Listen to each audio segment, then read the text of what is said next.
13 तारीख को शायद होली जलेगी, 14 तारीख को गुरंडी रहती है, होली खिलाती है। मेरा निवेदन है, होली का त्योहार आ रहा है, उस फागुन के त्योहार में मेरा देवादिदेव महादेव माता पार्वती के साथ होली खेलता है, मेरा कृष्ण कन्हैया राधा रानी के साथ होली खेलता है। आप भी अपने इष्ट मित्रों के साथ होली खेलिए और दिल से खेलिए।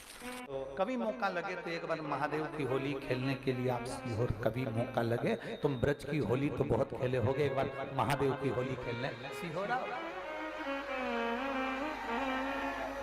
हमारा कुबेरेश्वर बाबा भी होली खेलता है, ऐसा रंग में रंगता है कि वो फिर रंग कभी छूटता ही नहीं। एक ही दिन करते हैं वहां, बस एक तो कभी तो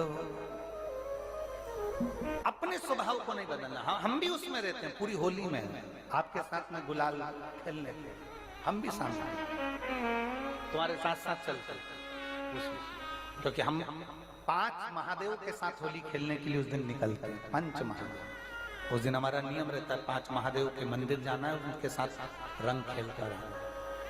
5 महादेव के साथ जो रंग खेला वो जिंदगी में पंचम इंद्री हो, चाहे वो कर्म इंद्री हो, चाहे वो ज्ञान इंद्री हो, चाहे वो मन रूपी इंद्री हो, ये सब भगवान के रंग में रंगी रहे, इसलिए हम 5 महादेव के साथ होली खेलने के लिए उस दिन निकलते हैं। कभी आपको मौका लगे तो आप अंदाजा लगाना, जो सीहोर के आसपास के हो या आसपास रहते हो, और छुट्टी मिल जाए तुम्हें होली के समय पर, तो उस समय पर स्मरण करना। जिस दिन होली जलती उस दिन नहीं, उसके दूसरे दिन भी नहीं, उसके तीसरे दिन शिव तत्व। सुबह हम जल्दी उस समय 9 बजे होली खेलने के लिए बाबा के साथ निकल गए। शिव तत्व, अहम से, अहंकार से दूर हो जाओ।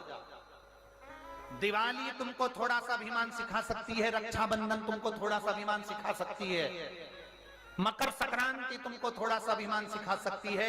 कई माताएं मकर संक्रांति पर सामान बांटती है, कोई कहेगी मैंने चलनी बांटी, कोई के मैं बाल्टी बांटी, कोई के मैं डब्बा बांटी, मैंने तो ये बांटा, मैंने तो थोड़ा सा अहंकार सिखा सकती है मकर संक्रांति भी। रक्षाबंधन भी तुमको अहंकार सिखा सकती है, मैंने तो देखो चांदी की राखी बांधी, मैंने सोने की राखी बांधी, मेरे बहन ने साड़ी दी, मेरे भाई ने ये दिया, मेरे भाई ने, वो भी अहंकार सिखा सकती है। दीपावली भी अहंकार सिखा सकती है कि मेरे पर्दे इतने के लगाए, सोफा सेट इतने का लिया, बेडशीट इतने के लिए, मैंने घर में रंगोली ऐसी डाली, मैंने गुजिया पपड़िया ऐसा बनाया, वो भी अहंकार सिखा सकती है।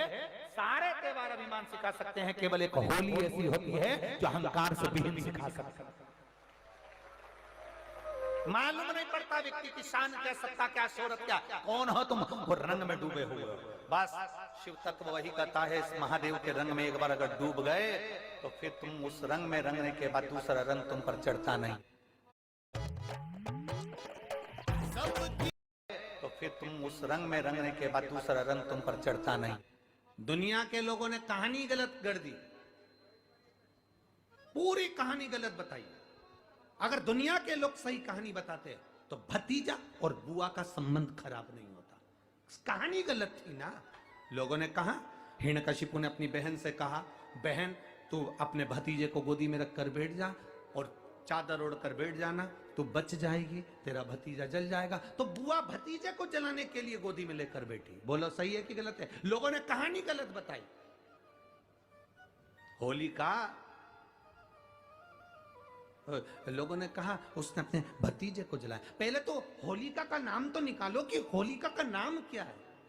कथा वालों ने कह दिया हिरण्यकशिपु की बहन थी होलिका, वो अपने भतीजी प्रहलाद को गोदी में लेकर बैठ गई। वो प्रहलाद को हाथी के पांव के नीचे डाला, खोलते तेल में डाला, अग्नि में डाला, इसमें डाला, उसमें डाला, नहीं मरा। आखिरी में अपनी बहन से कहा होलिका, तो अपने भतीजे को गोदी में लेकर बैठ जा। पहले उस होलिका का असली नाम तो लाओ, जिस होलिका का नाम विष्णु पुराण में डूंडा लिखा है। क्या नाम लिखा है? डूंडा। होलिका का असली नाम लिखा है विष्णु पुराण में डूंडा। इसलिए आज भी होली में लकड़ी नहीं जलाई जाती, मोटे मोटे डूंड जलाए जाते हैं, क्योंकि उसका नाम डूंडा है।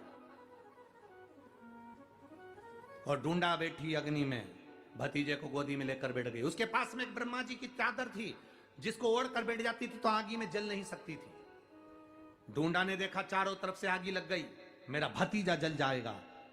तो बुआ को लगा मेरा भतीजा जल जाएगा। बुआ वो होती है जो दुआ देती है, बुआ कभी बद्दुआ नहीं देती है। और डूंडा ने अपनी चादर को उतारा, आगी चारों तरफ से लग गई, बुआ को लगा मेरा भतीजा जल जाएगा, तो अपनी चादर उतार कर अपने भतीजे पे डाल दी और बुआ खुद जल गई पर अपने भतीजे को नहीं जलने दिया। ये कथा है, पर लोगों ने उसको पूरी पलट दिया, पूरा पलट दिया। बुआ कब जलाई अपने भतीजे को? आप में से इतनी सारी बुआ बैठी हैं, कभी अपने भतीजे को अपशब्द कहा, कभी अपने भतीजे को श्राप दिया, कभी अपने भतीजे को बद्दुआ दी? नहीं।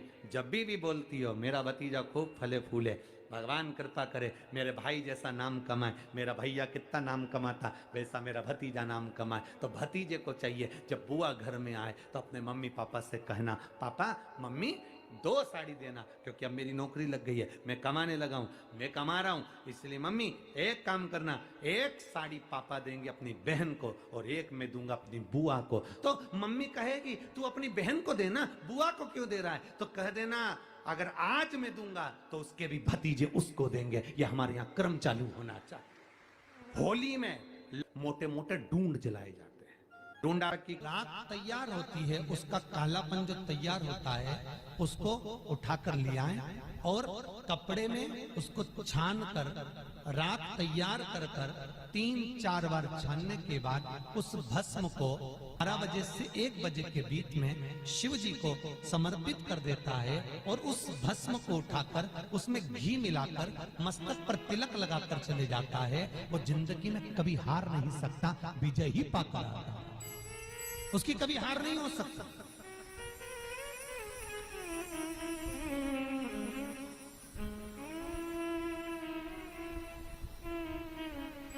वो कभी हार नहीं सकता। शिव महापुराण की कथा कहती है वो भस्म विजयता को प्रदान करती है। आपको किसी से नहीं कहना, किसी के हाथ नहीं जोड़ना, केवल वो भस्म का तिलक लगाकर जिससे आपका काम निकालना है उसके सामने पहुंच जाइए, आपको सुख का अनुभव हो जाएगा, कार्य सिद्ध। तो भस्म इतनी प्रबल हो गई। मार्च को महादेव की होली, अपने शिवालयों में शंकर जी शिव मंदिर के अंदर चंदन का जल 1 लोटा अवश्य चढ़ाएं, महादेव की होली अवश्य मनाएं। होली आ रही है, लगी नहीं रिया की होली जैसा है। दिवाली आती है तो लगता ही नहीं कि दिवाली जैसा है, राखी आती तो लगता ही नहीं राखी जैसा है। सारे त्योहार फीके हो गए गुरुजी। हमने कहा त्योहार फीके नहीं हुए, त्योहार का कलर फीका नहीं हुआ, त्योहार का रंग फीका नहीं हुआ है, बस त्योहार वही है, गुलाल वही है, मिठाई वही है, गुजिया पपड़िया वही है, खुरमे चकरी वही है, पपड़िया वही है, गुजिया वही है, इंसान वही है। बस बाजार में से जो रौनक समाप्त नहीं हुई है, रौनक आपके भीतर की समाप्त हो गई। आपके भीतर इतनी ईर्ष्या भराती गई, इतनी ईर्ष्या भराती गई, इतनी ईर्ष्या भराती गई कि वो ईर्ष्या के कारण, उस अहंकार के कारण, उस अहम के कारण तुम एक दूसरे से मिलना पसंद नहीं कर पाते। पहले के लोग कहते थे हमारे यहाँ जब होली होती थी इतने लोग आते थे, मिलने जाते थे, गुलाल लेकर जाते थे। आजकल तो कोई दिखता नहीं है। कारण केवल इतना सा है, तुम्हारा अहंकार, तुम्हारा ईगो, तुम्हारा अभिमान तुम्हें अपने घर से बाहर नहीं निकालता। तुम घर से बाहर नहीं निकलते अपने अहंकार के कारण, अपनी काया के कारण, अपनी अभिमतता के कारण। आप दूसरे से मिलना पसंद नहीं करते। जरा सा कोई ने कलर लगाया तुम्हें क्रोध आ गया, जरा सा किसी ने गुलाल लगाया तुम्हें गुस्सा आ गया, जरा सा कोई आया भाभी जी भैया जी करके गुलाल लगा गया, तुम न न न न न न न न न, कहां जाओ? इतने वीआईपी हो गए, इतने वीआईपी हो गए, इतने वीआईपी हो गए कि अपने त्योहारों से भी दूर हो गए। मेरा निवेदन है, होली का त्योहार आ रहा है, उस फागुन के त्योहार में मेरा देवाधिदेव महादेव माता पार्वती के साथ होली खेलता है, मेरा कृष्ण कन्हैया राधा रानी के साथ होली खेलता है। आप भी अपने इष्ट मित्रों के साथ होली खेलिए और दिल से खेलिए। अरे सीहोर में, सीहोर जिले में एक होली होती थी, उस होली का नाम हमने पिछली बार बदल दिया था। कौन सी होली कर दी थी? महादेव की होली। पिछली बार हमारे सीहोर जिले में हमेशा होती आई थी वो होली, थोड़ा उसका नाम हमने चेंज कर दिया था तो उसको महादेव की होली कर दिया था। मेरे सीहोर जिले के रहने वाले सभी रहवासियों से, जिले भर के निवासियों से निवेदन करना चाहूंगा, वो पुरानी होली को बंद कर महादेव की होली नाम दिया गया है। शिव मंदिर में जाना है, चंदन का जल शिव जी को 1 लोटा चढ़ाना।